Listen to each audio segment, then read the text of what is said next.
বিসমিল্লাহির রহমানির রহিম। সম্মানিত দেশবাসী, আসসালামু আলাইকুম। আমার আন্তরিক শুভেচ্ছা গ্রহণ করুন। আমি আজ আপনাদের সামনে এক চরম সংকটে দাঁড়িয়ে অত্যন্ত গুরুত্বপূর্ণ কিছু বার্তা নিয়ে উপস্থিত হয়েছি। আমাদের প্রিয় মাতৃভূমি আজ এক ক্রান্তিকাল অতিক্রম করছে। একদিকে সংবিধান নিয়ে সুপরিকল্পিত প্রতারণা, অন্যদিকে সামাজিক ও রাষ্ট্রীয় বন্ধন ছিঁড়ে যাওয়ার এক ভয়াবহ দৃশ্য আমরা দেখতে পাচ্ছি। প্রথমত, আসন্ন গণভোট নিয়ে আমার স্পষ্ট বার্তা: আপনাদের না ভোট দিতে হবে। বিভ্রান্তিকর চারটি বিবৃতির আড়ালে সংবিধানের 38টি পরিবর্তন লুকিয়ে রাখা হয়েছে। আমরা আশঙ্কা করি এতে করে দেশে একটি সংঘাতময় পরিস্থিতির সৃষ্টি হবে, রাজনৈতিক স্থিতিশীলতা ব্যাহত হবে ও দেশ ক্রমান্বয়ে ধ্বংসের পথে এগিয়ে যাবে। এখানে একটি কথা আমি দৃঢ় কণ্ঠে বলতে চাই, তা হলো আমি ব্যক্তিগতভাবে প্রথম থেকে শেষ দিন পর্যন্ত জুলাই আন্দোলনের সঙ্গে ছিলাম। তাছাড়া দলগতভাবে জাতীয় পার্টি জুলাই আন্দোলনে সক্রিয়ভাবে অংশগ্রহণ করেছে। শুধুমাত্র রংপুর শহরে আমাদের দুজন কর্মী শহীদ হয়েছে, মিরাজুল ও মানিক। 4 জন কর্মী কারাবরণ করেছে ও নির্যাতনের শিকার হয়েছে: আরিফ, ইউসুফ, সজল ও জসিম। অন্যান্য শতাধিক নেতাকর্মীর বিরুদ্ধে অসংখ্য মামলা হয়েছিল। জুলাই আন্দোলনে নির্যাতিত ও শহীদ নেতাকর্মীদের যথাযথ মূল্যায়ন ও তাদের স্বপ্ন বাস্তবায়নে আমরাও অঙ্গীকারাবদ্ধ। রাষ্ট্রের ও সংবিধানের সংস্কারের প্রয়োজন, এ বিষয়েও আমাদের কোনো দ্বিমত নেই। তবে আমরা বিশ্বাস করি এ সমস্ত কিছু হতে হবে সংবিধান সম্মত স্বচ্ছ প্রক্রিয়ায়, নির্বাচিত সংসদ, সরকার ও জনগণের সম্মিলিত উদ্যোগে। কোনো নির্দিষ্ট গোষ্ঠীর মাধ্যমে শুধু তাদের পূর্ব নির্ধারিত এজেন্ডা বাস্তবায়নের জন্য অস্বচ্ছ ও বেআইনি প্রক্রিয়ার মাধ্যমে আন্দোলনের শহীদদের আত্মত্যাগের পক্ষে সৃষ্ট আবেগকে কাজে লাগিয়ে যে ধরনের সংস্কার প্রস্তাব করা হয়েছে তা আমাদের কাছে গ্রহণযোগ্য নয়। বর্তমান হানা ভোটের মাধ্যমে সেরকম একটা উদ্যোগ আমরা লক্ষ্য করছি। সে কারণে গণভোটে জনগণকে না ভোট দেওয়ার আহ্বান জানাচ্ছি। আজ আমাদের রাষ্ট্র সমাজের দিকে তাকিয়ে দেখুন। বিদ্বেষ আর বিভাজন আজ 18 কোটি মানুষকে একে অপরের মুখোমুখি দাঁড় করিয়েছে। ইনসাফ আর সাম্যের কথা বলে আজ তৈরি করা হয়েছে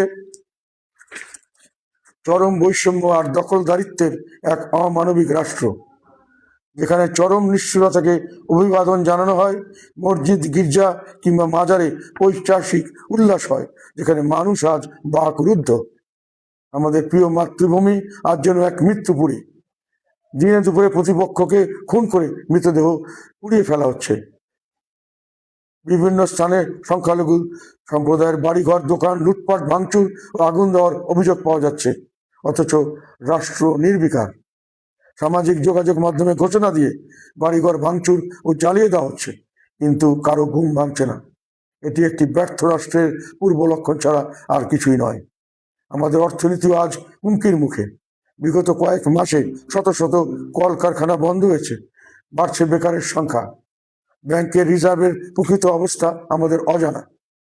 আমাদের সীমান্ত আজ অন্যের নিয়ন্ত্রণে চলে যাচ্ছে। নারীরা আজ নিজ দেশে পরবাসী। আমাদের শিল্প সংস্কৃতি, জারি সারি ভাবাইয়া আর কবিতার কণ্ঠরোধ করা হচ্ছে। এমনকি নারীর শিক্ষা ও কর্মক্ষেত্রে চলাফেরাও আজ শকুনের নখরে বন্দী। এই ধ্বংসাত্মক ডিজাইন আমাদের ভাঙতে হবে। আমাদের প্রথম কাজ হবে রাষ্ট্র সমাজের ছিঁড়ে যাওয়া সকল বন্ধনকে আবার জোড়া দেওয়া। আমরা এমন এক বাংলাদেশ গড়তে চাই যেখানে একজন নারীকে তার পোশাকের জন্য হেনস্থা হতে হবে না, শিক্ষক তার ছাত্রের কাছে প্রহিত হবেন না, বাউল শিল্পী বা ভিন্ন মতের কোনো মানুষের ত্রুটি চেপে ধরা হবে না। প্রত্যেক মানুষের সমান অধিকার ও মর্যাদা প্রতিষ্ঠিত হবে। প্রিয় দেশবাসী, এই নির্বাচনে মাত্র 2টি পক্ষ, একটি মহান মুক্তিযুদ্ধের চেতনা ও 71-এর পক্ষের শক্তি, অন্যটি সেই আদর্শ বিরোধী অপশক্তি। জাতীয় পার্টি সবসময় আপনাদের পাশে ছিল এবং আছে। জাতীয় পার্টিকে লাঙ্গল প্রতীকে ভোট দেওয়া মানেই হলো একটি গণতান্ত্রিক বাংলাদেশ ফিরিয়ে আনা এবং 1971 সালের চেতনাকে জয়যুক্ত করা। পরিশেষে আমি বলতে চাই, আজ আমাদের দেশ সার্বিকভাবে বিভক্ত। আমরা এবং তারা, এই বিভাজন আমাদের এমন এক পর্যায়ে নিয়ে গেছে যে কেউ কাউকে সহ্য করতে পারছি না, অন্যের মতামতকে বুঝতেও চাচ্ছি না। কিন্তু এই অসহিষ্ণুতা থেকে আমাদের বের হতে হবে। মনে রাখবেন, দেশটা আমাদের সবার, দেশ একটাই, এবং এ দেশের প্রশ্নে আমাদের সবাইকে এক মতাবলম্বী ও একতাবদ্ধ হতে হবে। দেশের স্বার্থে কোনো বিপক্ষ থাকতে পারে না। অতীতের সব তিক্ততা পিছনে ফেলে আমাদের সামনের দিকে এগিয়ে যেতে হবে। বিভাজনের এই অপরাজনীতি এখনই বন্ধ করার সময়। হিন্দু, মুসলিম, বৌদ্ধ, খ্রিস্টান, নারী, পুরুষ, তৃতীয় লিঙ্গ কিংবা পাহাড়ি সমতলী, আমাদের সবার পরিচয় আমরা বাংলাদেশের নাগরিক, আমরা বাংলাদেশী। আমাদের লক্ষ্য এমন এক বাংলাদেশ যেখানে সবাই নিরাপদে থাকবে এবং সবাই সমান অধিকার থাকবে। রাষ্ট্র হবে এমন যেখানে প্রতিটি মানুষ সমানভাবে নিজ নিজ ধর্ম পালনের পূর্ণ অধিকার পাবে। আসুন সব ভেদাভেদ ভুলে একটি মানবিক ও বৈষম্যহীন বাংলাদেশ গড়ে তুলুন। আসুন এই মুমূর্ষু দেশকে বাঁচাতে আমরা ঐক্যবদ্ধ হই। সবশেষে বলতে চাই, অরাজকতা ও বিচারহীনতার সংস্কৃতি বন্ধ করতে এবং দেশের গণতন্ত্র রক্ষা করতে লাঙ্গল প্রতীকে ভোট দিন। বজ্রকণ্ঠে আওয়াজ তুলুন, বিভাজন নয়, ঐক্য চাই।